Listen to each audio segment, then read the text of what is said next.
बिस्मिल्लाहिर्रहमानिर्रहीम। अस्सलाम वालेकुम नाज़रीन, मेरा नाम है अना यूसुफ। आप देख रहे हैं प्रोग्राम सिटी एट 10।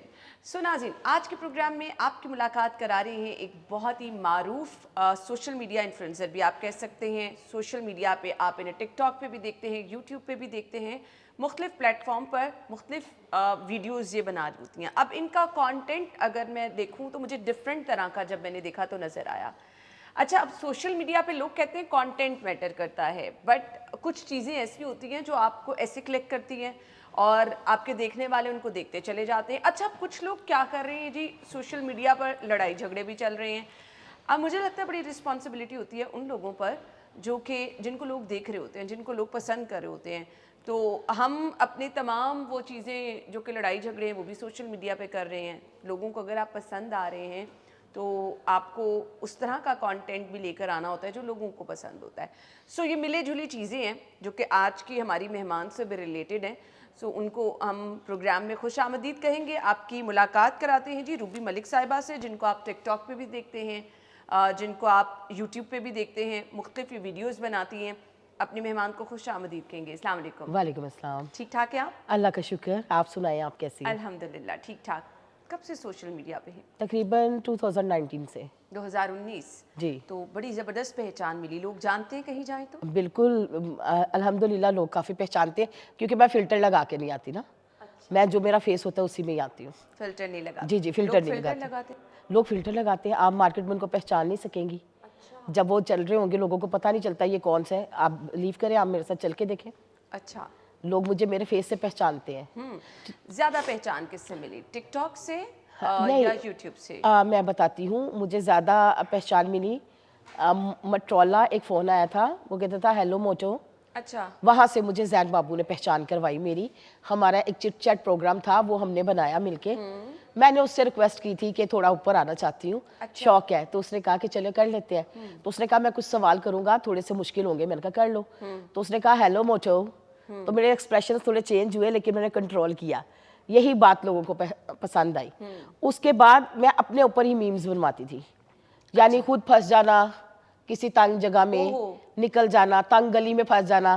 तो आहिस्ता आहिस्ता मुझे फेम मिलता गया। अच्छा, लोग तो परेशान हो जाते हैं, बॉडी शेमिंग में आ जी जाते जी, हैं कि अच्छा मैं मोटी हूँ, बाहर जाऊंगी लोग क्या कहेंगे। आपको कभी फील मैं नहीं हुआ? आपको बताती हूँ, यहाँ पे 99% फीमेल जो है ना वो आर्टिफिशियल है। अच्छा। वो क्या करती, हाँ I am on dieting, I am on walking, जबकि सब कुछ खा रही होती हैं। फैमिली से मिला होता है उनको, मतलब आप देखें खानदान के खानदान कुछ मोटे होते हैं, कुछ पतले होते हैं, या वो ब्रूटक्स करवा के, और आजकल वो जो इंजेक्शंस आए हैं ओज़ेम्पिक टाइप, वो लगवा के तो कहती हैं जी मैं तो ऑन डाइटिंग हूँ। जबकि आप किसी इवेंट में देखिए, किसी महफिल में देखिए, आज चेक कर लेती हूँ, कल से दोबारा कंट्रोल कर लूंगी। ये ना थोड़ा ई आ ऊ वाला काम हो गया हुआ है। हाँ। अना माने, आप भी तो ऐसे नहीं करती? नहीं, मैं तो अच्छा खासा खाती हूँ। देखा ना, यही बात होती है, मैं मानना तो चाहिए ना हम अच्छा खासा मैं तो खाते हैं। खाती हूँ, मैं तो मतलब अब मेरा तो घर में ही खाने शाने हर टाइम बन रहे होते हैं, कुछ मेरा तो लोग डाइटिंग कंट्रोल रहता करते हैं, है। कुछ लोग, 99% लोग डाइटिंग नहीं करते। अपने पेट से हर इंसान को प्यार है। जो कहता है ना मैं बड़ा डाइटिंग कॉन्शियस हूँ, मैं बड़ा ये हूँ, मैं मानती नहीं हूँ। ये सारी महफिल में बातें करने आप के लिए नहीं होती है। डाइटिंग करती? मैं बिल्कुल नहीं करती भाई, अल्लाह ताला ने मुझे जैसे बनाया मैं खुश हूँ। हाँ ये है कि वेट कम होना चाहिए, लेकिन डाइटिंग की तरफ मैं 2-4 साल पहले आई थी, और जहनी तौर पे मैं मेंटल सिक होता है ना जिसको कहते हैं, वो हो गई थी। क्योंकि आपको हर वक्त डिप्रेशन रहता है, मैंने ये खाना है, मैंने ये वॉक करनी है, मैंने ये करना है। रूबी, आपकी आई एम अपनी सॉरी, लाइफ। आप इस चीज़ को पर्सनल ना लीजिएगा, हमारी जी सोसाइटी है। कोई जी जी, काला हो, बाहर निकलो तो लोग आवाज़ें बिल्कुल ऐसे ही निकालते है, हैं, कोई बिल्कुल मोटा हो, ऐसे ही है। बहुत सारी चीज़ों का सामना रहता है। तो जब आप सोशल मीडिया पे हैं, लोग आपको जानते हैं, तो बाहर निकल के कुछ ऐसे हेटर्स भी होते हैं जो तंग करते हैं? हेटर्स कितने, हर तरफ हेटर्स ही होते हैं। आप थोड़ा सा ऊपर जाके देखिए, आपकी कोई चीज़ ना निकले, वो मोटी है ना मोटी, वो तंदूर है ना तंदूर, वो ट्रैक्टर ट्राली है ना, ये लोगों के अल्फाज होते हैं। ओहो। हम लोग कहते हैं हम लोग पढ़े लिखे लोग हैं, कहाँ के पढ़े लिखे लोग हैं? सॉरी टू से, यहाँ की कई एंकर्स जो हैं आपके नाम को मुखातिब के पीछे ये लफ्ज़ इस्तेमाल करती हैं। क्या हमें नहीं पता होता? हमें पता होता है कौन क्या बात कर रहा है, कौन किस तरह की बात कर रहा है, कौन किस एंगल से बात कर रहा है। ये जेन्युइन मैं आपको आना बता रही हूँ। यहाँ पे लोग क्या करते हैं, आप कह के लगाते हैं, टट्टे लगाते हैं आपका नाम डाल के। अच्छा। हेट ही होती है ना, ये हेटिंग ही होती है ना।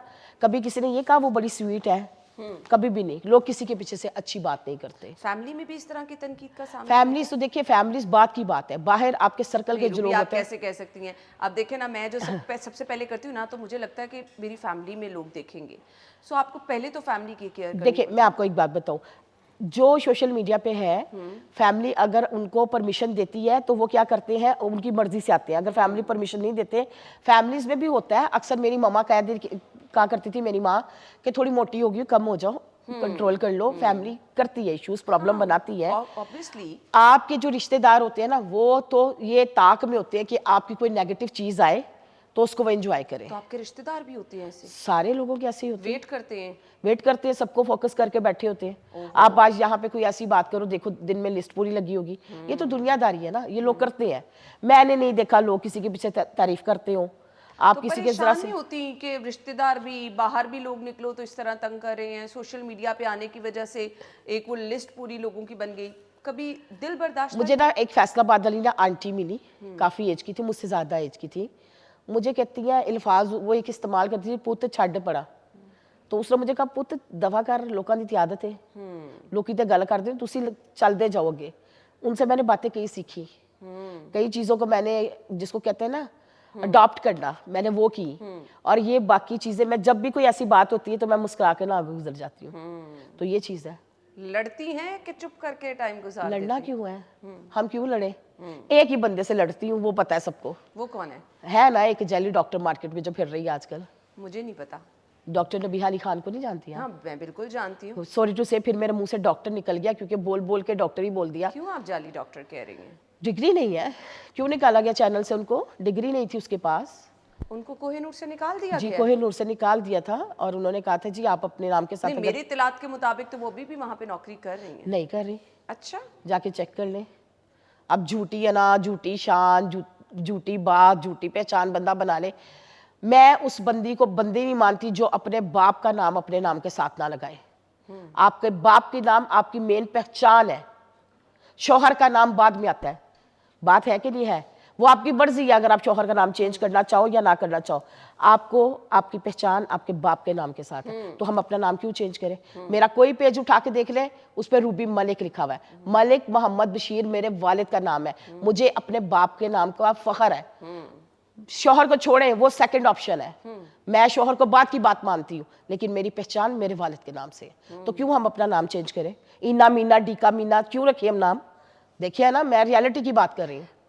बहुत सारे लोग हैं सोशल मीडिया पे जी। सो इतनी ज़्यादा कंट्रोवर्सी, इतना ज़्यादा वो क्यों सिर्फ डॉक्टर नबीहा के साथ ही? देखिए मेरी किसी के साथ कोई लड़ाई नहीं है। अगर उनकी ये इलियाँ बिलियाँ कोई बात करती हैं तो वो करने दें, मुझे परवाह ही नहीं, क्योंकि वो मेरे से भी प्यार करती हैं, उससे भी प्यार करती हैं। मैं एक बेवा औरत हूँ, मैंने अपने बच्चों को खुद पाला है, मैं सिंगल पेरेंट हूँ। मेरे से 19-20 मार्केट में हो जाती होगी, that is not the mean of this thing कि मैं डिफॉल्टर हूँ। ये बंदी क्या करती है, ये हर बंदे को उल्टी सीधी बातें, रामलीला थ्रू आउट 100% झूठ बोलती है, 100%। आपसे मुतल्लिक? जी, मेरे से मतलब छोड़े, इसके आजू बाजू में जो बैठे थे उनके बारे में ये बोलते हैं। एक मुझे बात बताएं, 2 टके क्या होता है? तो कीड़े मकोड़े क्या होते हैं? ये तो बहुत बुरे वर्ड है। घटिया लोग पढ़े क्या लिखे होते लोगों को तो ये हैं? घटिया लोग क्या होते हैं? क्या आप उसकी वीडियोस नहीं देखती? ये कीड़े मकोड़े हैं, ये 2 टके के लोग हैं, ये करैक्टर उछालते हैं, ये है। खुद क्या है? खुद 2 टके की होगी, खुद कीड़ी मकोड़ी होगी। अल्लाह ने हमें इंसान पैदा किया है यार, हम इंसान हैं। आप किसी की औलादों को कीड़े मकोड़े कह देते हो। अच्छा, मुझे तो पता चला था कि आप दोनों दोस्त थी। जी, हम दोस्त थे। ये मेरी गलती थी सबसे पहली, क्योंकि ना थोड़ पूंजे बंदे को साथ आप बैठा लोगे ना उसके वाले अल्फाज, तो आपका अपना भी किरदार खराब हो जाएगा। उसके किरदार में कोई ऐसी गलती नहीं थी, सिर्फ ये जो गर्दन है ना, गर्दन इसके ऊपर इतना लंबा सड़िया है। मैं ये क्या है भाई, व्हाट इज दिस? ये मैं क्या होती है? कब्र के अंदर ही जाना है, मैंने भी जाना है, इसने भी जाना है, आपने भी जाना है। मैं किस बात की ये बंदे अपने आप को समझती है जी मैं तो बहुत बड़ी तोप हूँ। नहीं, अब वो आपकी शोहरत से ज्यादा खाइफ हैं कि आप उनकी शोहरत का तो यार जिक्र ही नहीं है ना। इसने मुझसे रिक्वेस्ट की कि मैं टिकटॉक पे आना चाहती हूँ, लेकिन ये है कि मेरी वॉइस चलती है। उसने कहा मेरी वॉइस चलती है, और सॉरी टू से उस वक्त भी नहीं चलती थी। 4 या 5 व्यू आते थे पूरी उनकी प्रोग्राम, जिस निजी चैनल में ये काम करती थी। मैंने इसको ऊपर लेके आई। अच्छा। मैंने इसको बताया कि इस तरह चलना है, इस तरह बैठना है, इस तरह ये मुझे कहती थी आप मेरी बड़ी बहनों की तरह है, अच्छा। आप मेरी माँ की तरह है। चलो कहने दो, इज्जत का रुतबा ही देती थी ना। हाँ बिल्कुल। ठीक हो गया, आज वही बड़ी बहन को, वही माँ को गलत बातें करती है। क्या था, सिर्फ ये इसमें ये था कि लोगों को मेरे बारे में गलत बात करती थी। वो क्यों? लोग नहीं ना छुपा के रखते, लोग भी तो वैसे ही है ना, बता देते थे। मेरे पास वॉइस मैसेजेस आते थे। वो अपने बराबर किसी को आगे नहीं आने देती थी। अच्छा। वो एहसास कमतरी में थी, बाप था नहीं उसका बेचारी का, मेरे भी नहीं थे, तो एहसास कमतरी में थी। घर की सेल्फ डिपेंड औरत है वो, कमाना उसकी फितरत में था कि मजबूरी थी कमाना उसका। हो सकता है वो छोड़ भी देती इस लाइन को, लेकिन उसके घर का खर्चा इस वजह से चलता था। तो वो चाहती थी कि जहाँ से मेरा बचत हो जाए, जहाँ से मेरे पैसे सेविंग हो जाए, तो क्यों ना मैं रूबी का इस्तेमाल कर लूँ, क्यों ना मैं अना का इस्तेमाल कर लूँ। चलो मेरे किराए शराए घर की गाड़ी के जो आने जाने के वो एडजस्ट हो जाएंगे, और कोई वजह नहीं थी उसको मेरे साथ फिरने से। ये चीज़ है, हमारा क्लैश कोई नहीं था। मेरा उसके साथ एक ही क्लैश है कि मैंने अकेली सर्वाइव कर रही हूँ, मेरे नाम के साथ उसने गलत टैगिंग लगाई, मैंने उसको शटअप कॉल दी, वहीं से झगड़ा शुरू है। फिर इसने हमारे पे एफआईआर करवा दी, मेरे पे जी, मेरे किरदार पे क्यों बात की है। और एफआईआर क्या करवाई, एक बंदे से मिलके कि जी ये मुझे रास्ते में रोका गया, यरगमाल बनाया गया, जदीद तरीन असला निकाला गया। झूठ। झूठ, टोटली झूठ। आप बताएं ये, और हमारे घर पुलिस भेज दी, पुलिस से भेज दी।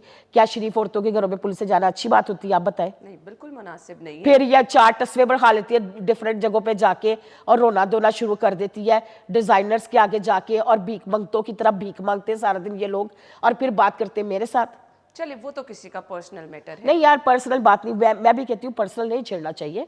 पर्सनल मैटर जो भी है ना, हर वक्त इनको पीआर क्या है, क्या ये लाइफ क्या है। आज आपका फेम खत्म हो जाए तो आप घर के 4 दीवारी के अंदर कह दो। फेम की बात नहीं है, अब तो खैर डी फेम भी नहीं है, अब तो खत्म है, अब तो कुछ भी नहीं, किसी को नजर ही नहीं आ रही। अच्छा, तो वो खुद बैठी है?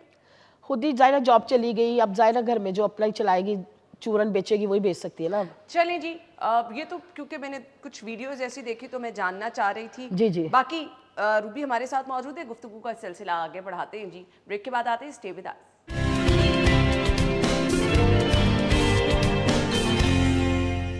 Welcome back once again. Ruby Malik हमारे साथ मौजूद हैं। सोशल मीडिया के कौन से प्लेटफॉर्म को ज़्यादा इस्तेमाल करती हैं जहां से आपको लगता है कि आप अच्छे पैसे कमा रही हैं? 3 प्लेटफॉर्म है, टिकटॉक से भी अच्छी इनकम है, यूट्यूब से भी अच्छी इनकम है, और फेसबुक पेज से भी अच्छी इनकम आप कितने पैसे और कौन सी प्लेटफॉर्म से ज़्यादा कमा रही हैं? यूट्यूब पे जो है आपका महीने का अगर बहुत अच्छी वीडियो गई है तो लाख से 1.5 लाख एक रुपया हो वीडियो जाए। पे? एक वीडियो पे नहीं, टोटली। मैं बहुत कम काम करती हूँ, पहले मैं बहुत ज़्यादा कंटेंट बनाती थी, आजकल ज़रा कम किया हुआ है, तो आजकल यही कोई लाख 1.5 लाख की एवरेज भी आते हैं। अच्छा, टिकटॉक 4 लाख YouTube से? सब्सक्राइबर है मेरे उस पे, ठीक और है। मेरा जो अकाउंट है वो रील्स पे है। ओके, अगर वो पोस्ट पे लॉन्ग वीडियो पे होता तो उस पे ज़्यादा इनकम है ठीक है। जी। तो ये आपकी अपनी चॉइस होती है, आप जी आप, हाँ जी, मेरा उस पे ज़्यादा चलता है क्योंकि रील्स पे चलता है। लॉन्ग वीडियो के लिए तो बहुत मेहनत करनी पड़ती है। टिकटॉक अच्छे खासे मिलियन में आपके जी, उसमें जी। फॉलोवर्स हैं, सो वहां से भी पैसे कमा लेती हैं? हाँ, जो मेरा मिलियन वाला अकाउंट है ना वो मोनेटाइज नहीं हुआ, ठीक है। क्योंकि वो तो आम यहाँ की जीमेल से बना था। अब आपके पास यूएस से बेस की जीमेल होनी चाहिए और वहीं की लोकेशन होनी चाहिए, तब आप जो है ना मोनेटाइज कर सकते हो चैनल को। ठीक है। वो मैंने अभी स्टार्ट किया, उससे भी बस ठीक है इनकम, कोई इतनी ज़्यादा नहीं, लेकिन ठीक इतनी है। ज़्यादा नहीं है। तो मंथली आप अपने ये सोशल मीडिया के थ्रू कितने टोटल पैसे 4 से 5 लाख रुपए। 4 से 5? जी। अच्छा गुजारा हो जाता है? अच्छा गुजारा हो इसके जाता है। अलावा भी कुछ करती हैं कि नहीं? नहीं, इसके अलावा मेरा एक घर है वो रेंट पे दिया हुआ है, उसका मुझे रेंट आता है, और मेरे बच्चे बाहर होते हैं, कुछ मेरा बेटा वगैरह खर्चा भेज देता है, तो इसी तरह मिलजुल के ही सिस्टम चलता है। सही, तो अच्छा सिस्टम चल जाता होगा जी जी, इतने में। अल्हम्दुलिल्लाह। सही। तो कोई पसंदीदा टिकटॉकर जिसको आप फॉलो करती हैं? मैं फॉलो करती हूँ रजब भट्ट को। अच्छा, हाँ, मुझे पसंद है वो, क्यों? मतलब उसकी बातें पसंद है शुरू से ही, शुरू से पसंद करती हूँ उसको फैमिली मैं। व्लॉगिंग को सपोर्ट? फैमिली व्लॉगिंग्स में मतलब वो चिट चैट चल रही होती ना, मामा की, बाबा की, उसके बहन भाइयों की। अब कुछ थोड़ा सा गलत हो गया है, लेकिन पहले तो शुरू से ही उसका बड़ा अच्छा चल रहा था सिस्टम। सही। और इसके अलावा किसको पसंद करती हैं खवातीन में, खास तौर पर टिकटॉकर्स में? खवातीन में जो मेरी पसंद है वो तो मनाहिल मलिक थी, अच्छा, और क्योंकि ठीक क्यों? उसकी अब नहीं मैं करती, क्योंकि उसकी कुछ वीडियोस आई है मार्केट पे, मुझे इस वजह से थोड़ा सा हेजिटेट होती हूँ मैं। उसकी लिपसिंग बहुत अच्छी है, एक्ट बहुत अच्छा करती है, नो डाउट बहुत अच्छी एक्टिंग करती है। ये कवल आफ्ताब हैं, और फिर अभी जो हम नहीं, नए ये लोग नहीं मुझे देख रहे हैं, अलीना आमिर हैं। नहीं नहीं, अलीना आमिर का भी नहीं, मुझे मिनाहिल मलिक लिपसिंग एक्ट, अगर आपने देखना तो उसकी वीडियो कभी आप देखें, लिपसिंग एक्ट उसका बहुत अच्छा है, ये चीज़ तो अब आपको अच्छी नहीं लगती? नहीं, अब नहीं, अब क्योंकि वो थोड़ा सा मेरे ज़हन के हिसाब से नहीं हुई बात, लोगों ने भी देखा सारी वो जो वीडियो शीडियोस की आई है वो कुछ सही नहीं थी। ये खुद से कहते हैं कि टिकटॉकर अपनी ऐसी वीडियोस वायरल कर देते हैं, ये सच है? बिल्कुल सच है। आप मुझे बताओ, 2 लोग बैठे हैं तो वीडियो कहाँ से आ गई? अब आ गया एआई जनरेट, तो अब आया ना। पहले तो ये वीडियो तो पहले की आ रही है ना, काफी सालों से आ रही है। तो जब लगता है थोड़ा फेम जो है ना नीचे को आ गया तो खुद ही कर देती है, अच्छा। खुद ही कर देती है, खुद ही करवाती है, खुद ही रेटिंग लेती है, और खुद ही फिर जो उन पे कोई बात कर देता है उनको फंसवा देती है कि इन्होंने हमारे पे बात क्यों की है। चूरन बिकता है मार्केट में, बेच रही है उन्होंने, जाहिर है अपना नाम कमाना है, फॉलोवर ऊपर लेके आने हैं उनको। उनकी फैमिलियां भी कॉपरेट करती है, कोई ऐसा मसला नहीं है। मुझे बताया आपको क्या मुसीबत पड़ी है इनकी वीडियो वायरल करने की, या मुझे क्या मुसीबत पड़ी है? तो यही तो इंसान खुद ही करता है ना। या फिर ये हो सकता है जो कोई करता होगा उनके साथ इनकी दोस्ती होगी, तो जब वो दोस्ती दुश्मनी में चली जाती तो फिर लोग ऐसी हरकतें कर ही देते हैं। कोई किसी का पाप पक तो रखता ही नहीं है ना आजकल के दौर में। सोशल मीडिया पे आप भी हैं, इतने सारे लोग आपको देख रहे हैं, बड़ी रिस्पॉन्सिबिलिटी होती है। बहुत ज्यादा। बोलना, चलना फिरना, कुछ भी लोग पकड़ लें और कुछ भी आपके ऊपर गलत। मैं कहती हूँ लोग इतने इतने गलत बातें कर देते हैं ना। मेरी कोई भी वीडियो लगेगी, कुछ भी नहीं है तो कुछ भी नहीं है, उस पर 3-4 मैसेजेस बहुत बुरे तरीके के आते हैं, डिलीट कर देती हैं? कर दे। मैं नहीं डिलीट करती, चलने देती हूँ। क्यों? मैं पढ़ती नहीं थी पहले अच्छा। तो जब पढ़ना शुरू किया तो मुझे सब कहते हैं कमेंट बॉक्स बंद कर दिया करते, तो फिर मैंने कहा पब्लिक को करते रहने दी। इंसान का मेंटल लेवल किस हद तक गिर सकता है उस मैसेजेस में पता लगता है कि आपके बारे में क्या बोल रहे हैं। नहीं, हेट्स है ना। इंसान है ना, परेशान तो हो जाता है ना कि लोग किस तरह की बात करें। कभी दिल बर्दाश्त नहीं हुई, कभी बुरा नहीं लगा? नहीं, सिर्फ मैं एक बात पे हुआ, मैं अपनी वालदा की कब्र पे थी तो वहाँ दुआ मांग रही थी, तो वहाँ पर किसी ने गलत मैसेज किया, तो वो मुझे हुआ कि ये काश बंदा मेरे सामने है तो 4 चपेड़े इसके मुंह पे मारूं और पूछूं कि ये बात है तुम्हारी करने वाली। लेकिन क्या कह सकते हैं, पढ़े लिखे लोग नहीं है। टिकटॉक इसीलिए मैंने आहिस्ता आहिस्ता बंद कर दिया है। अब आप देख रहे होंगे कि मेरी ज्यादा टिकटॉक पे पढ़े लिखे लोग नहीं है? नहीं है, इंस्टा पे पढ़े लिखे लोग हैं। अच्छा। इंस्टा बहुत अच्छा प्लेटफॉर्म है। तो टिकटॉक पे अगर पढ़े लिखे लोग नहीं हैं तो पीछे बंदिश की भी बातें होती, चाहती हैं कि टिकटॉक बंद हो जाए? मैं तो कहती हूँ ये लाइफ को बंद कर देना चाहिए। अच्छा। जो बाहर की सिम में डाल के यहाँ पे रात को ये 7 बजे के बाद बैठ जाते हैं, मगरिब के बाद, और सारी रात ये पैसा कमाते हैं टिकटॉकर्स, और एक हैंडसम अमाउंट कमाते हैं। और उसमें पनिशमेंट क्या होती है? नंगे डांस करना, नंगा शावर लेना, मुंह काला कर लेना, उठक बैठक करानी, इस तरह की पनिशमेंट्स होती है। वाकई? जी। तो आपने कभी टिकटॉक लाइव किया? मैंने किया था आज से तकरीबन कोई 1 साल पहले, 6 से 7 दिन या 10 दिन के लिए मैं आई थी, तो मैंने कानों को हाथ लगा कितने लिया पैसे था। कमाए? कमाए तो थे, लेकिन मैंने कहा नहीं, इस कमाई से तकरीबन कोई 1.5 लाख 1.5-2 लाख कमा लिया था मैंने 6-7 दिन में। अच्छा। लेकिन वो 1.5-2 लाख ने मुझे ऐसा सबक सिखाया कि दोबारा मैंने उस पर नहीं बैठना। जो सेंडर आपको गिफ्ट करते हैं ना, वही सेंडर जो है ना आपको तंग करते हैं। अच्छा। आपके नंबर उठाते हैं, आपको गद्दी वीडियोस भेजते हैं, गद्दी हुटिंग करते हैं, फिर कहते हैं बात सुन मेरे से बात करो। इस तरह की चीजें हैं, कौन बर्दाश्त करता है? मैं तो नहीं कर सकती, बिल्कुल भी ऐसी चीजें नहीं कर सकती। तो आपको किसने कहा कि टिकटॉक लाइव पे जाएं? सब लोग आपस के को क्लिक्स होते हैं, कहते हैं अच्छा प्लेटफॉर्म है, डिसाइड करना इंसान का काम है। आप दुपट्टा लेके भी बैठी है, हिजाब में बैठी है, गंद वहाँ पे है। अच्छा। हाँ बिल्कुल ऐसे ही है। यानी वहाँ की ऑडियंस ही ऐसी है? ऑडियंस ही ऐसी है, बड़ा बड़ा पैसे वाले लोग बैठे हुए हैं, बाहर के सेंडर्स हैं जो आपको सेंडिंग करते हैं। क्या क्या भेजते हैं? देखिए, गिफ्ट्स? गिफ्ट बेचते हैं, डायमंड्स होते हैं, शेयर होते हैं, उसमें फ्लावर्स होते हैं, तरह तरह के गिफ्ट्स होते हैं। उनकी एक प्राइस होती है कि ये इतनी इसकी मालियत है, इतनी इसकी मालियत है। 70% आपको आता है, 30% टिकटॉक को चला जाता है। अच्छा, सही। तो फिर अब आपने बंद कर दिया? मैंने तो उसी वक्त बंद कर दिया था। अच्छा, वो आम लोग भी देख रहे होते हैं? सारे देख रहे होते हैं हजारों में लोग देख रहे होते हैं। फिर तो ये बहुत मैं कह सकती हूँ कि आपकी अपनी लाइफ जो है वो एक अजीब से स्टेक पे लग जाती है। खैर, टिकटॉक के बाद वो लोग, जैसे आपने रजब का जिक्र किया, जी जी। डक्की भाई का इतना बड़ा तमाम वो इशू चला, मिली है कभी डक्की भाई से? डक्की भाई से मुलाकात हुई है 1-2 दफा। बहुत ही इनोसेंट बंदा है, सीधा साधा बंदा है, जिसको कहते हैं वो चलाकी होशियारी नहीं है उसमें। अच्छा। तो वो इसीलिए तो बेचारा फंस गया। कोई चालाक बंदा होता तो फंसता ना। वो फंस गया बेचारा, हत्थे चढ़ गया। और फिर वो कैसे बेचारा रो रहा था, आप देखिए। जब उसने मीडिया टॉक की है तो कितना वो परेशान था। तो गेम के ऊपर हुई बात सारी कि गेम, अब अंदर की बात क्या है ये तो किसी को पता ही नहीं है ना। आप कभी गेम्स की तरफ गई? नहीं नहीं, मैंने कभी नहीं की, ना मैंने प्रमोशन की, ना मैंने कभी गेम्स खेली, ना मैं कभी गेम में इंटरेस्टेड हूँ। क्योंकि मेरी आईडी की वो देखते हैं आपकी आईडी पे व्यूज कितने आ रहे हैं।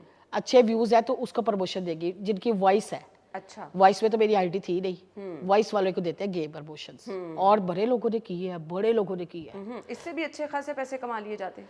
गेम से तो कहते हैं अच्छे खासे पैसे कमा सकता है बंदा, अगर आप उनकी एडवर्टाइज कर रहे हैं। लोगों ने तो घर गाड़ियां बंगले बना लिए इससे। अच्छा। बिल्कुल, बड़े ऐसे टिकटॉकर है, बड़े ऐसे एंकर्स हैं, बड़े यूट्यूबर है जिन्होंने कमाया इससे। सोशल मीडिया से अब तक आपने क्या बनाया? मैंने अभी तक जो है ना नाम ही बनाया है। कभी नेगेटिव भी आ जाता है, कभी पॉजिटिव भी आ तो जाता है। जितने पैसे कमाए क्या किए? यार ये पैसों का आपको पता है, ये ऐसे ही आते हैं और ऐसे ही चले जाते हैं। ये पैसों का कहीं गिनती में शुमार नहीं होता। मेरे ख्याल से तो बंदा ये तो डबल लगा के ना, फिर भी बंदा खाली हाथ बैठा होता है। सो मुख्तलिफ शहरों में आप आती जाती रहती जी हैं? जी, मैं आती जाती रहती काम हूँ। के सिलसिले में? नहीं, काम के सिलसिले में नहीं, मेरा अपना भी, जैसे मेरे इन लॉज है, मेरे बच्चों के लॉज है, तो मैं आती जाती रहती हूँ। लेकिन अगर मुझे कोई पेड प्रमोशन मिलती है ना स्कर्दू की, इस्लामाबाद की, मैं नहीं करती। क्यों? मैं किसी की रिहाइश पे नहीं रहती, ना मैं किसी होटल में रहती हूँ। आज तक मेरी होटल की कमरे की वीडियो नहीं आपको मिली होगी। मैंने अपने रूल्स बनाए हुए हैं कि मैं नहीं जाना। अगर मैंने जाना है सुबह को गई और शाम को घर, ठीक है। तो वो वाली प्रमोशन मुझे मिलती नहीं है। टूर्स होते हैं 3 से 4 दिन, मैं नहीं करती। ठीक है, इस तरह की ऑफर्स भी आती हैं। जी। तो पेड प्रमोशन भी, आप कोलैबोरेशन भी जी कर जी, वो मैं करती हूँ। 4-5 जगहों की मैं ब्रांड एम्बेसडर हूँ। तुर्किश आइसक्रीम की हूँ। ठीक है, वो तो 3-4-5 आपके अपने वो। जी। बट मुझे ये बता दें कि अब आगे के प्लान क्या हैं? सोशल मीडिया पे ही रहना चाहती हैं? आगे का प्लान मेरा यही है कि मैं ना एंकर बनना चाह रही हूँ। अच्छा। कोई जर्नलिस्ट टाइप का ना स्टडी करके उसको कंप्लीट डॉक्टर करूँगी। नबीहा को टक्कर देने वाली? वो तो बेचारी बैठ गई ना चुपके, अब उसको क्या टक्कर देनी है यार। अब वो अपनी घर में रोटियां पकाए, आगे नस्ल चलाए, वही चलता है, उसका काम तो वही है। मैं उसकी जगह हूँ तो मैं यही करूँ। अच्छा। क्योंकि जितनी भी बदनामी इंसान की हो जाती है ना, थोड़ी देर के लिए गायब हो जाना चाहिए। वो ज्यादा बेहतर होता है इंसान के लिए। सही। तो अब आप मेन स्ट्रीम में आना चाह रही जी, हैं? मैं मेन स्ट्रीम में आना तो चाह क्या करना चाहती हैं? मैं मतलब अटैच भी हूँ 1-2 चैनल्स के साथ, आहिस्ता आहिस्ता काम कर रही हूँ। देखती हूँ अगर मुझे लोगों ने पसंद किया तो फिर बाकायदा इसकी स्टडी करूँगी और बिजी रहूँगी, अपने आप को करूँगी बिजी। ये दूसरे प्लेटफॉर्म से हट जाऊँगी मैं। सही। सो इसके अलावा वो लोग जो कि टिकटॉक पे, इंस्टाग्राम पे वीडियोस वगैरह बनाते हैं, आपको बिल्कुल पसंद नहीं है काम के लिहाज से? नहीं किसी नहीं, को मुझे नहीं पर्सनल पसंद। अटैक नहीं, काम के नहीं लिहाज से जो बिल्कुल पसंद नहीं? नहीं नहीं, मैं नहीं, अब नहीं मैं पसंद करती, स्पेशली टिकटॉक प्लेटफॉर्म। क्योंकि आपकी साख खराब कर देते हैं, आपकी शनाख्त खराब कर देते हैं, आपके वालिदैन को गालियां देते हैं, आपके घर वालों को गालियां देते हैं। इस चीज़ों को मैं लाइक नहीं करती। टिकटॉक एक प्लेटफॉर्म ऐसा है जहाँ पे इंसान को फेम भी बहुत मिलता है और जलालत भी बहुत मिलती है। तो मैं जलालत कभी भी नहीं लूँगी। फेम मिलना था, वो मिल गया, इसलिए मैंने टाटा बाय बाय गुड बाय कर दिया। अब जो है, एंकर की एक पहचान होती है, जर्नलिस्ट की एक पहचान होती है, लोग उनको अच्छे लफ्ज़ों में याद करते हैं, तो मैं उस कैटेगरी में रहना चाहती हूँ। तो उसके लिए तो बड़ी मेहनत करनी पड़ती करूँगी इंशाल्लाह। है। होस्टिंग करना चाहती हैं? किस साइड पे आना चाहती नहीं, हैं? होस्टिंग के लिए अभी बड़ा टाइम चाहिए। अभी जो है छोटे छोटे इंटरव्यू करूँगी।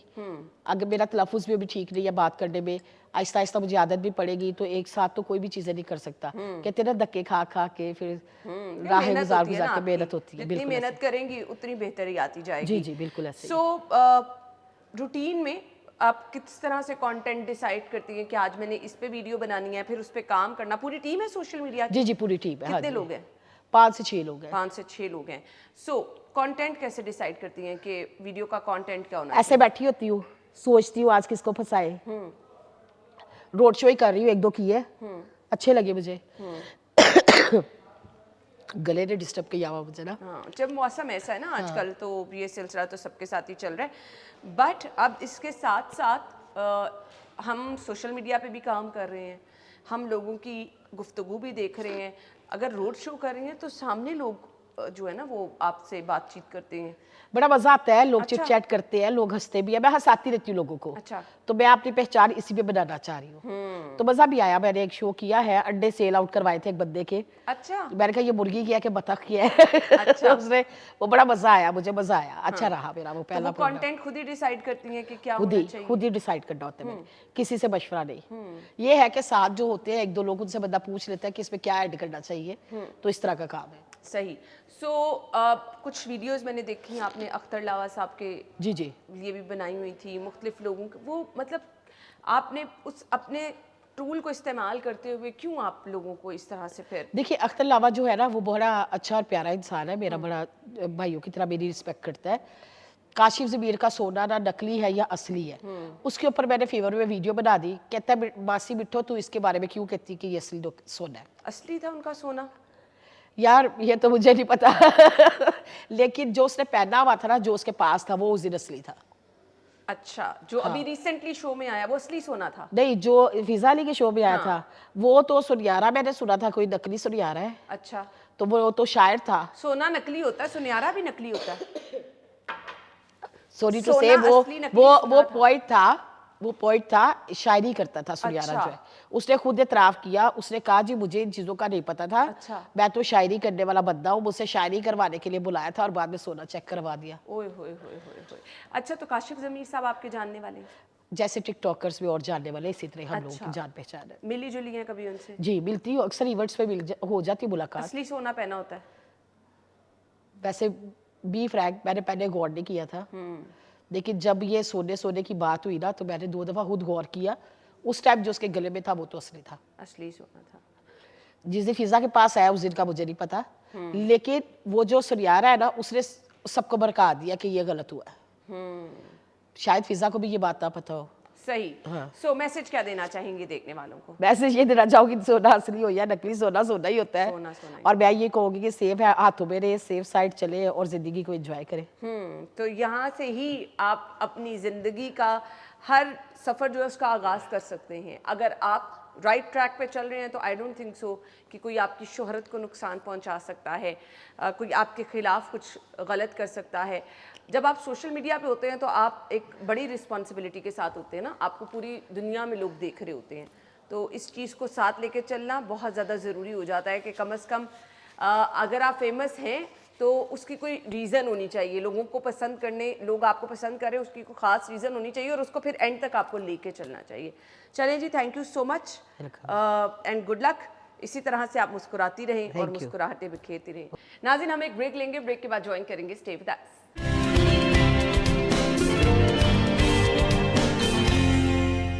Welcome back once again. Program के इस हिस्से में जी हम बात करेंगे रूडा के हवाले से, जहां पर तरक्याती काम, डेवलपमेंट का काम तेज़ी से जारी है और रूडा के डिफरेंट प्रोजेक्ट्स के बारे में हम टाइम टू टाइम डिस्कस करते रहते हैं।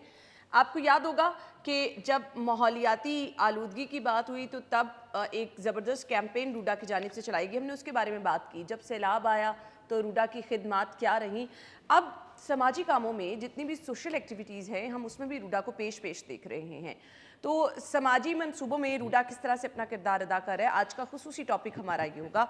मैं अपने मेहमान का तारुफ करवाती चलूँ। Deputy director special initiative SRN हमारे साथ मौजूद हैं जी, सैयद मौज़म अली साहब। अपने प्रोग्राम में खुश आमदीद कहेंगे CRSN जी। अच्छा जी, सबसे पहले हमने अवामी फलाह के जो काम हो रहे हैं रूडा के, उस पर बात करनी है, क्योंकि जब भी बात की जाती है ना किसी ऐसी ख़ास तौर पर जो हाउसिंग प्रोजेक्ट टाइप होता है, उस पे तो हमें तो यही पता होता है जी तरक्याती काम चल रहे हैं, बट यहाँ पर मकसद बेसिकली क्या है इन तमाम चीज़ों को साथ लेके चलने का। तो मौज़म अली साहब से ये जानेंगे। अस्सलाम वालेकुम जी। जी वालेकुम अस्सलाम। ठीक ठाक हैं आप? बेहतरीन, आप सुनाएं। बिल्कुल ठीक ठाक, थैंक यू सो मच। ये नई चीज़ें हैं जो रूडा की जानिब से की जा रही हैं। आई डोंट थिंक सो हमारे सामने कुछ मिसालें हैं ना, LDA की मिसाल ही ले लें, वो बस अपना काम करना है, करते चले जाना है, बट यहाँ पर जो तरक्याती काम हैं उनके अंडर जो गाँव आ रहे हैं, उनकी रिहैबिलिटेशन अगर कहा जाए, उन तक तमाम वसाइल पहुँचाना, और अब एजुकेशन, समाजी फलाह व बहबूद। सो प्लान क्या है बेसिकली? सबसे पहले बहुत शुक्रिया फॉर दिस अपॉर्चुनिटी।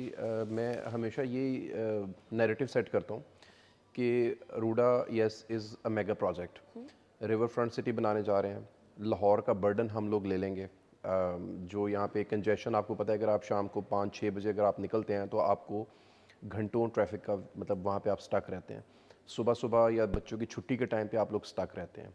सो अब लाहौर को एक नए शहर की ज़रूरत है। अब नया शहर जब हमने डेवलप करना है तो इट्स नॉट जस्ट कि हम सिर्फ सोसाइटीज़ बिल्ड कर दें या हम सिर्फ ब्रिक एंड मॉर्टर के ऊपर ही काम करते रहें, बट हम ये हमेशा कहते हैं कि हम पीपल साइड को कभी भी इग्नोर नहीं कर सकते, हम एनवायरनमेंट को कभी भी इग्नोर नहीं कर सकते, हम इको फ्रेंडली जो प्रोजेक्ट्स हैं उनको कभी भी इग्नोर नहीं कर सकते। बुनियादी चीज़ है। तो उस सिलसिले में हम लोगों ने जो हमारा प्राइम टारगेट ये रहा है वो लोगों की एम्पावरमेंट है, जो लोगों की लाइफ जो अपलिफ्ट करना, वो हमारे एक प्रायोरिटीज़ में शामिल है।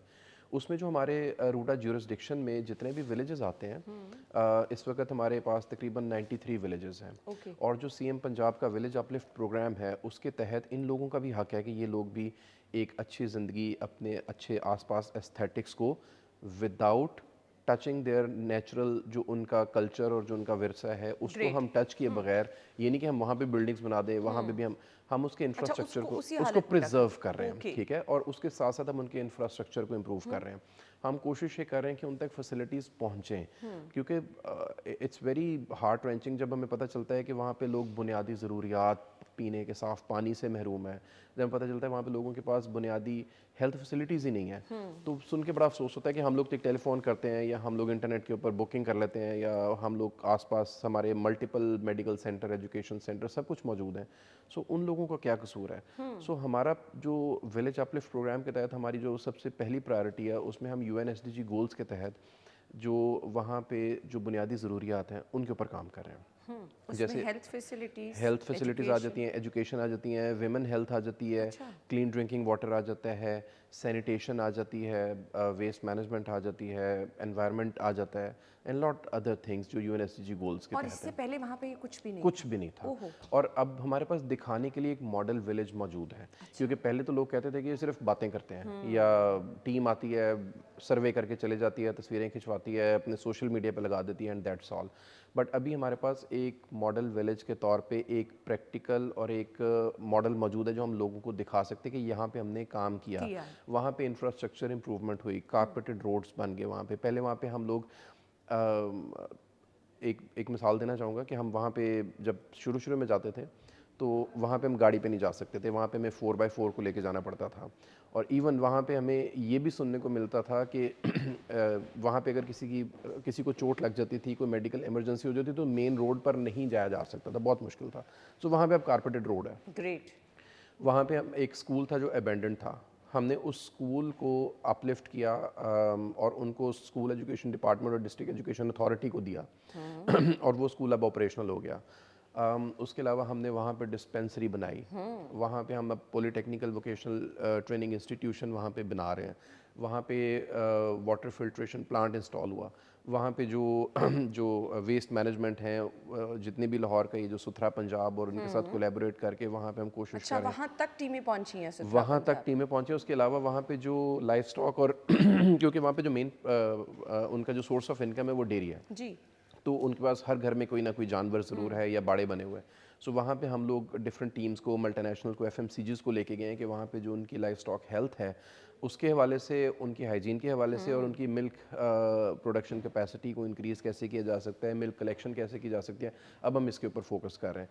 तो there are lot of avenues जो कि हम छोटी छोटी चीज़ों को देख रहे हैं कि हमने वहाँ पे इवन हम वहाँ पे पार्क्स बनाने लगे हैं कि वहाँ पे बच्चों के खेलने के लिए पार्क्स बने ताकि बच्चे वहाँ पे खेल सकें, ना कि वो वाला टाइम वो कहीं इधर उधर जो भी आप लगा लें कि अपना टाइम वेस्ट करते रहते हैं या गलियों में घूमते हैं या कुछ, वहाँ पे उनको एक प्रोडक्टिव अब एक्टिविटी ये मिले। तो एक कॉन्टिन्यूस प्रोसेस है। This is a तो continuous आपकी product. टीम क्या वहाँ पर अब काम मुसलसल ये जारी है? क्योंकि देखे ना, अब कोई छोटी सी जगह तो है नहीं, पूरे गांव के गांव हैं जिनकी बहाली का प्रोजेक्ट है। yes. सो रूडा अपने बाकी कामों के साथ इस प्रोजेक्ट को भी साथ लेके चलेगा? जी बिल्कुल, हमारी एक डेडिकेटेड टीम है जी इस काम के लिए, जो CSR डिपार्टमेंट है, वो 24 घंटे हम लोग कोलैबोरेशन कर रहे होते हैं, हम मिशंस को रीच आउट कर रहे होते हैं, NGOs को रीच आउट कर रहे होते हैं कि वी नीड सपोर्ट। हम ये नहीं कहते कि हमें आप पैसे दें, हम उनको ये कहते हैं कि this is a noble cause, ये लोगों की ज़िंदगियों को अपलिफ्ट करने के लिए कॉज है, तो उसके लिए कम फॉरवर्ड। आपका एक मॉडल अगर हमने एक रेप्लिकेट कर दिया है, वहाँ के लोग कितना खुश हैं जब आप उधर जाके लोगों से बात करते हैं ना, तो वो लोग प्रिविलेज्ड फील करते हैं, खुश होते हैं कि हम लोगों के लिए ये फैसिलिटी बनी है। पहले हमारी बेटियां यहाँ से दूर जाती होती थी और एट टाइम्स हम कहते थे भेजते नहीं है, बेटों को भेज देते थे, बेटियों को भेजते नहीं थे। सो लोगों ने यही कहा कि अब आपकी वजह से ये स्कूल ऑपरेशनल हुआ है, आप लोगों की वजह से बच्चों को टेक स्किल्स मिलेंगे, आपकी वजह से पीने का साफ़ पानी मिला है हम लोगों को। तो वो कहते हैं हम कुछ भी खिदमत अगर करना चाहें तो हम करेंगे, and we will connect you to other people as well, जो कि अगर आपको लैंड चाहिए लैंड डोनेट कर देंगे, आपको कोई भी ड्यूरिंग द वर्क फैसिलिटीज़ चाहिए, खाना पानी वट एवर, तो we will help you in that because you are doing it. So हम जब भी किसी को रीच आउट करते हैं तो we mention it to them कि this is not for RUDA, this is not for, this is for people.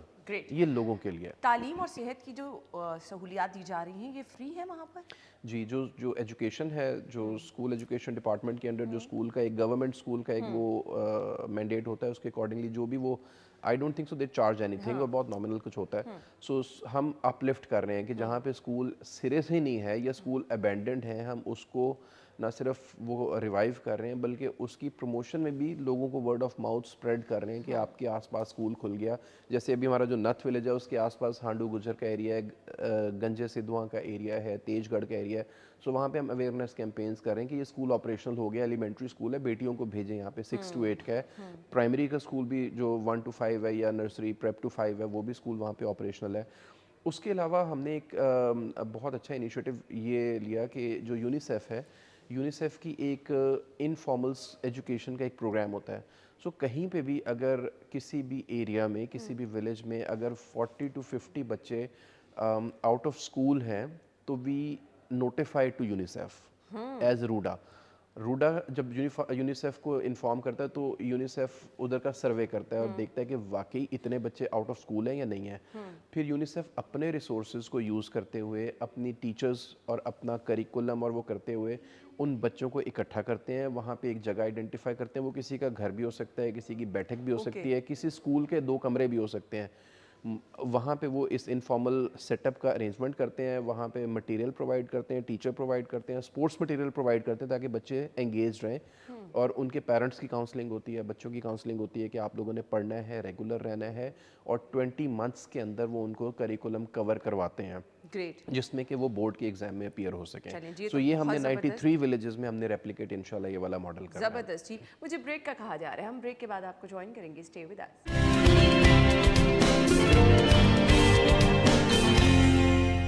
Welcome back once again. Syed Mauzam Ali साहब हमारे साथ मौजूद हैं। गुफ्तगू का सिलसिला आगे बढ़ाएंगे। CSR डिपार्टमेंट से हैं। सो CSR डिपार्टमेंट के अब तक के जो माइलस्टोन हैं, जो आप समझते हैं कि बहुत ज़बरदस्त आपकी जानिब से काम किए गए, वो बता दीजिएगा।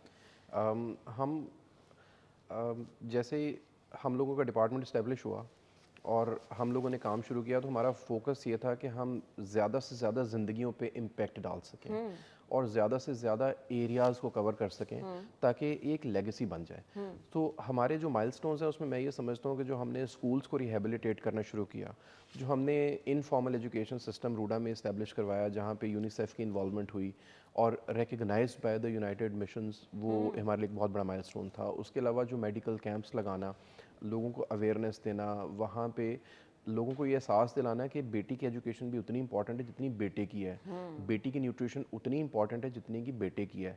वो चीज़ें जब हम एक टोन हमने जो सेट किया है, आई थिंक वो मैं समझता नो हूँ डाउट ये हमारी बहुत मुश्किल काम है। मुश्किल काम है। और पहले तो लोग रिटेलिएट भी करते थे, बट जब वो इनिशिएटिव देखते थे कि जी अब ये स्कूल एलिमेंट्री लड़कियों के लिए है, तो वो एक सेंस ऑफ सेटिस्फेक्शन हमें भी फील होती है कि हम लोगों ने कुछ टेंजिबल दिखाया। उसके अलावा मेडिकल में हम लोग काम कर रहे हैं, हम विमेन एम्पावरमेंट, इवन जो ख़वातीन काम करती हैं उनके लिए टेक एंड वोकेशनल स्किल्स, हम लोगों ने एक लो कॉस्ट हाउसिंग का हमने प्रोजेक्ट दिया और वो प्रोजेक्ट को सस्टेनेबल बनाने के लिए वहाँ पे हम लोगों ने टेक स्कूल भी दिया, वोकेशनल पॉलीटेक्निकल इंस्टीट्यूशन दिया, और वहाँ पे हम लोगों ने एक वैसे इनफॉर्मल स्कूल भी ओपन किया। ग्रेट कि आपने खवातीन को अपॉर्चुनिटी दी कि वो अपने हाथों से काम करके आगे चल के पैसे भी कमा सकती हैं। डेफिनेटली इंफ्रास्ट्रक्चर इंप्रूवमेंट हम लोगों ने की, आइडेंटिफिकेशन ऑफ अदर विलेजेस हम लोगों ने किया। फिर हम डिफरेंट एनजीओ से कोलैबोरेट कर रहे हैं, ऑर्गेनाइजेशन से कोलैबोरेट कर रहे हैं that they should come forward, join hands with us, work on nutrition, work on education, work on clean drinking water, sanitation, hygiene. और हम अपने डिपार्टमेंट्स जो हमारे एलाइड डिपार्टमेंट्स हैं, जैसे सुथरा पंजाब हो गया, जैसे हमारे ये जो म्यूनसिपल कमेटी हो गए, DHQs और THQs और ये सारी, हम इन सबको एंगेज कर रहे हैं। तो एक ऐसा अब हम लोगों ने एक सिनर्जी बिल्ड कर लिया है। इवन हम प्लांटेशन के ऊपर भी काम कर रहे हैं कि हम एक ग्रीन फैक्टर जो है वो भी साथ लेकर आएँ और यहाँ पे प्लांटेशन करें ताकि एक सीनरी भी हो और उसके साथ साथ एक एनवायरनमेंट फ्रेंडली हमारे पास सोल्यूशन भी हो। तो हम कोशिश ये कर रहे हैं कि हमारा जो फुटप्रिंट है वो मैक्सिमाइज हो, एक्सपेंड हो, और जिसका रिज़ल्ट अभी आप लोगों के सामने सबसे पहले मॉडल विलेज है, लो कॉस्ट हाउसिंग प्रोजेक्ट है, उसके साथ साथ हमारी जो ये प्लांटेशन ड्राइव्स हैं, कैंप्स हैं, अवेयरनेस प्रोग्राम्स हैं, फ्लड ड्राइव्स हैं, व्हाट यू नेम इट। तो ये हमारे माइलस्टोन्स हैं और ये मल्टीप्लाई करें एक्सपोनेंशियल, क्योंकि जब लोग सुनते हैं वो कहते हैं आप लोग एक कॉज के लिए काम करें, क्योंकि जब वो हमें अब रियल एस्टेट एजेंट्स नहीं समझते कि आपने ज़मीन बेचनी है, आपने प्रोजेक्ट्स, वो कहते हैं कि नहीं, you are working on people side, we should join hands with you. So I think this is one of our biggest achievement. Great. Message क्या देना चाहेंगे देखने वालों को? मैसेज ये देना चाहूँगा कि जो भी लोगों के माइंड में कुछ मिसकंसेप्शंस होती हैं या जो भी लोगों के माइंड में क्वेश्चंस होते हैं ना, उनको रेलेवेंट बंदों से पूछें, उन्हें reach out to us. RUDA is very much accessible. RUDA की यूएन हेल्पलाइंस हैं, रूडा की ईमेल एड्रेसेस हैं, सोशल मीडिया पे हम लोग एक्टिव हैं। So if you guys have any questions, any relevant question related to investment in RUDA projects और अदर प्रोजेक्ट्स, हमारी टीम इतनी केपेबल है कि वो गाइड कर सकती है लोगों को कि आपको किन चीज़ों को देखना पड़ता है। क्योंकि अगर आपने इतनी ज़िंदगी लगा के पैसे जमा किए होते हैं और आप लोग सिर्फ उसको एक लैक ऑफ अवेयरनेस की वजह से या लैक ऑफ गाइडेंस की वजह से उसे वेस्ट कर देते हैं, so come and talk to us, we will provide you with the best advice, we will provide you with sincere advice, ताकि आपकी इन्वेस्टमेंट ख़राब ना हो। और if you think that we are doing a great work, just join hands with us. अच्छा, एक चीज़ जो मुझे लगता है कि बहुत सारे लोगों को लगता है कि रूडा में बहुत बड़ी इन्वेस्टमेंट हो सकती है, आप कम पैसों के साथ भी इन्वेस्टमेंट कर सकते हैं? हम इन्वेस्टमेंट का मतलब क्या, हमारे पास रेजिडेंशियल प्लॉट्स भी हैं जो 3.5 मरला से भी स्टार्ट हो रहे हैं, और हमारे पास फार्म हाउसेज भी हैं, हमारे पास कमर्शियल प्रोजेक्ट्स भी हैं। So it's about your financial health कि आप क्या इन्वेस्ट करना चाहते हैं। कम टू अस, हम आपको गाइड करेंगे कि आपके लिए इन्वेस्टमेंट रेजिडेंशियल में आप करें, आप कमर्शियल में करें, आप फार्म हाउसेज में करें, जिसमें भी आप चाहते हैं। So we will guide you according to your appetite. It's not like कि आपके पास 80 करोड़ होगा या तभी 200 आप मिल, invest कर सो आप तभी इन्वेस्ट कर सकते हैं। It's not like that. So हमारे पास स्मॉलर इन्वेस्टमेंट ऑप्शंस भी हैं और लार्ज इन्वेस्टमेंट ऑप्शंस भी हैं। Shalini ji, thank you so much. We really appreciate अब तक जो आपने एफर्ट की। नो डाउट कि बहुत बड़े काम है, जहाँ पर लोगों की बहाली के काम होते हैं, जहाँ पर लोगों को फैसिलिटेट, और ख़ास तौर पर ये जो गांव हैं इनकी बहाली का काम मेरे ख्याल से एक बहुत बड़ा चैलेंज होता है, क्योंकि आपने लोगों को भी तैयार करना है, उन लोगों के बीच में रह के उनके साथ काम करना, उनको साथ लेकर चलना है, तो ये बड़ा चैलेंजिंग होता है। Thank you so much You're welcome. And good luck. नाज़रीन, इसी के साथ ही हमें इजाज़त दीजिए। अल्लाह हाफ़िज़।